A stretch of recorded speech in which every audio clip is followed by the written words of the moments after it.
Halo Red Squad and KTM Lovers, balik lagi sama gue Herman MWG di channel YouTube kita Monkey World Garage TV. Oke guys, sekarang kita pengen ngebahas lagi satu motor yang udah lawas, satu motor yang bisa dibilang tahun pembuatannya udah cukup tua, udah lebih dari 10 tahun, tapi modifikasinya, perawatannya, restorasinya gokil, ngelebihin motor-motor yang tahun-tahun baru. Nah, ini dia nih. Ini motor sohib gua. Motor sohib gua El Presidente Rana. Dia presiden dari salah satu komunitas yang ada di Indonesia. Jadi Om Rana itu dia milih untuk beli brand new old stock Duke 200 2012. Kalau kalian ingat tahun lalu itu sempat barang-barang sisaan, barang-barang yang masih stok di gudang punya PT MKI kalau nggak salah, itu yang pertama kali masukin KTM Duke ke Indonesia di tahun 2012, yaitu Duke 200. Mereka masih banyak stok dan akhirnya mereka clearance sale, mereka jual murah, mereka jual kalau nggak salah waktu itu 19 juta itu udah on the road, 17 juta itu cuma faktur. Nah, Om Rana beli, ya kan, terus dia percayain Monkey World Garage untuk modifikasi dan restorasi total. Nah, mungkin teman-teman banyak yang worry kalau beli motor yang brand new stock, yang stok 2012. Kalau gue bilang kalian nggak usah worry, kenapa? Tapi memang gini, kalian nggak usah worry dalam artian kalian harus benar-benar restorasi sih memang. Jadi lo beli motor murah, itu kayak itu murah 19 juta on the road. Sedangkan motor ini yang waktu itu terakhir dijual oleh Penta itu tahun 2018 kalau nggak salah, 2019 terakhir motor ini dijual, Duke 200 yang masih mesinnya BS3 juga, masih yang lama. Itu kalau nggak salah harganya di 39. Jadi lumayan dong, bedanya 20 juta. Bener gak? Ya emang yang ngebedain tahun rakitan. Tapi untuk registrasi semuanya jadi baru. Kayak ini registrasinya tahun 2022. Nah, cuman gue bilang kenapa tadi nggak usah khawatir. Nggak usah khawatir adalah full spare partnya itu jelas ready di kita. Ada, gampang untuk didapat. Dan selama kalian restorasi total, motornya rasanya ya kayak motor yang tahun 2020 gitu loh, tahun 2019. Jadi rasanya kayak motor baru aja. Persis kayak Om Rana lakuin. Oke, ini Duke 200-nya Om Rana yang non ABS. Karena waktu itu MKI dia ada sempat masukin 200 yang ABS tapi jarang banget. Dan ini yang non ABS. Nah, kita bahas ya apa aja sih yang udah direstorasi dan dimodifikasi dari si Duke kece ini, kan? Jadi gini.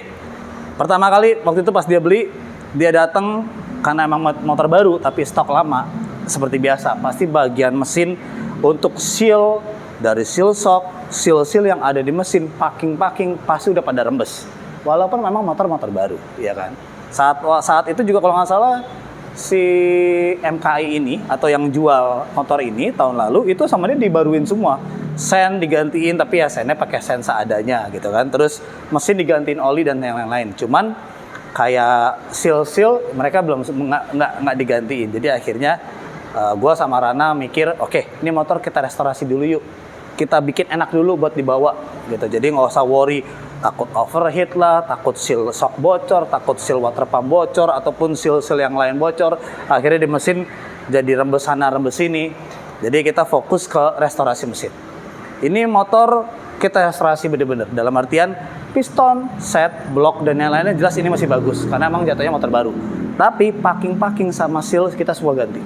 Dari packing head, packing block, packing magnet, packing coupling, seal water pump, ya kan, terus seal yang di head block, yang karet di atas itu kita gantiin semua, oli udah pasti baru, busi kita ganti, seal shock kita ganti, depan belakang, khususnya depan sih, karena belakang waktu itu akhirnya kita pilih untuk kita pakein Öhlins, ya kan, jadi seal depan kita ganti, seal mesin kita ganti semua, seal persneling, seal gear, itu semua kita gantiin. Jadi ini motor bisa dibilang, karena memang target kita nih motor mau dipakai buat harian, buat ngeceng sama Om Rana, biar dipakainya nyaman, ya kan? Jadi nggak worry untuk dipakai buat harian atau daily. Oke, habis itu udah beres nih kita mesin nih. Terus kira-kira kita apain lagi? Oke, kita bikin nih motor jadi ganteng pastinya, ya kan? Kalian bisa lihat sekilas.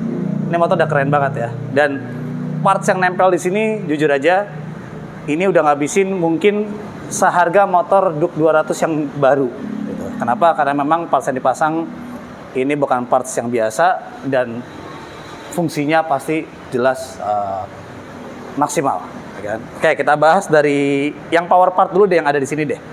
Dan ini power partnya Brejul lagi. Jadi single seat ini kita pasangin power part ya kan. Ini power part ini udah jarang banget. Jadi di luar pun masih udah susah nyarinya. Ini single seat kita pasangin power part, tapi memang untuk seatnya masih original, cuman untuk busanya kita repair lagi, ya kan. Habis itu headlamp. Ini headlamp ciri khasnya dia ya, lampu pesek kalau kita sebut. Ini headlampnya power part juga dan ini baru juga. Jadi single seat headlamp karena memang ciri khasnya si Duke first gen ini, gen pertama adalah lampunya lampu pesek. Jadi modelnya kayak motor bukan motor dirt bike sih, jatuh kayak motor supermoto atau supermotor ya kan. Jadi headlampnya diganti, belakang juga kita ganti. Habis itu yang pasti berhubung sama performance buat handling itu stang ini kita ganti. Ini stang kita lebarin. Jadi ini kita pasangin fat bar dari rental untuk stangnya. Terus untuk racernya kita pasangin FXR yang buat 690. Jadi buat Duke 690. Jadi untuk handlingnya lebih enak. Kenapa? Dia posisinya lebih lebar, terus agak naik sedikit dibandingin originalnya. Oke, habis itu masih di sektor kemudi ya. Kopling, clutch-nya ini kita rubah pakai Akosato. Terus braking system ini kita pasangin Hell radial yang 16 mili. Jadi beda dari yang lain gitu kan, karena Hell emang jauh lebih keren sebetulnya untuk masternya. Dia radial 16 mili, dia billet ya, maksudnya CNC-nya tuh bagus banget, beda sama yang lain. Cuman memang dia kalah brand aja ya kan, sama brand-brand yang umumnya. Habis itu brake line kita ganti pakai Allegri depan belakang, warnanya orange jadi biar nongol, biar kelihatan gitu kan. Terus agak ke bawah dikit tapi masih berhubungan juga sama sektor braking system. Depan kita pasangin motor master disc brake. Motor master disc brake ini tipenya yang Fleming, ini floating, dan ini yang dipakai sama Akang Rock Bagoros. Jadi disc brake depan kita gantiin, ya kan. Terus disc brake belakang pun kita ganti.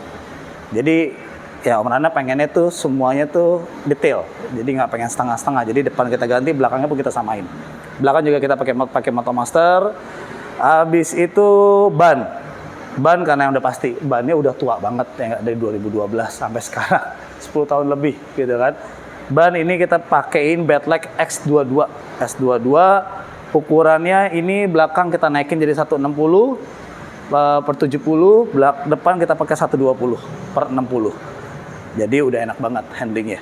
Habis itu suspensi. Nah, suspensi yang gue bilang tadi, kalau depan hanya kita repair, kita ganti seal shocksnya, kita setting oli shocknya biar mainnya enak. Nah, untuk belakang ini kita percayain pastinya sama Öhlins, karena memang Om Rana pengennya maksimal untuk suspensi. Jadi kita pasangin si Öhlins BM735. Ini seperti yang motor-motor KTM Duke yang pada umumnya kalau modif di MWG terus pengen pakai Öhlins, pasti kita saranin pakainya BM735.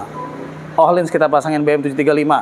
Habis itu rantai pun sampai kita nggak luput, maksudnya kita perhatiin banget. Walaupun rantainya masih bagus tapi tetap aja kan rantai lama. Ini kita pasangin Eka Change yang orange. Ini O-ring, Eka Change O-ring, dia warnanya orange jadi biar senada sama si brake line-nya. Terus kalau untuk dari safety di sini ada frame slider karena memang gue pikir dengan gayanya kayak gini, karena Om Rana nggak mau belakangnya kita gantiin pakai tail tidy. Tadi pengen kita pasangin tail tidy yang power part ataupun yang RNG, cuma Om Rana dia nggak mau, dia ngomong, Jo, gue mendingan tetap kayak gini karena biar nggak nyiprat. Oke, jadi kita pertahanin spakbor belakang, ya kan? Cuman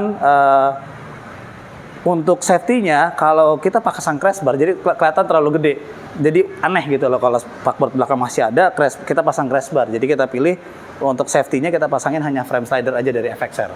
Jadi kayak gini. Jadi memang kita pasangin hanya frame slider aja.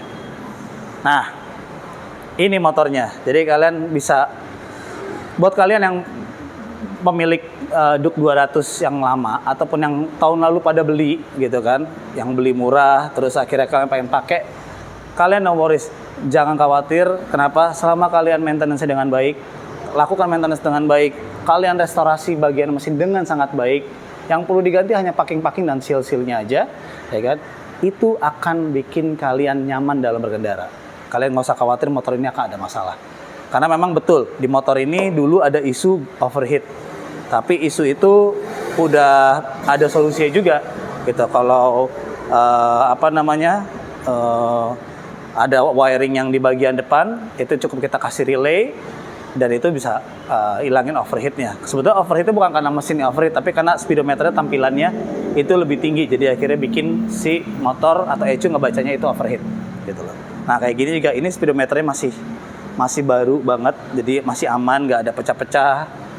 Jadi bener-bener udah kayak gue bilang tadi, kalau kalian pengen motor kalian yang ya kalian punya yang 2012 pengen nyaman, kalian bisa restorasi dan kalian bisa modifikasi biar makin keren. Nah, ntar lo bakalan lihat detailnya ya, apa-apa aja. Oke.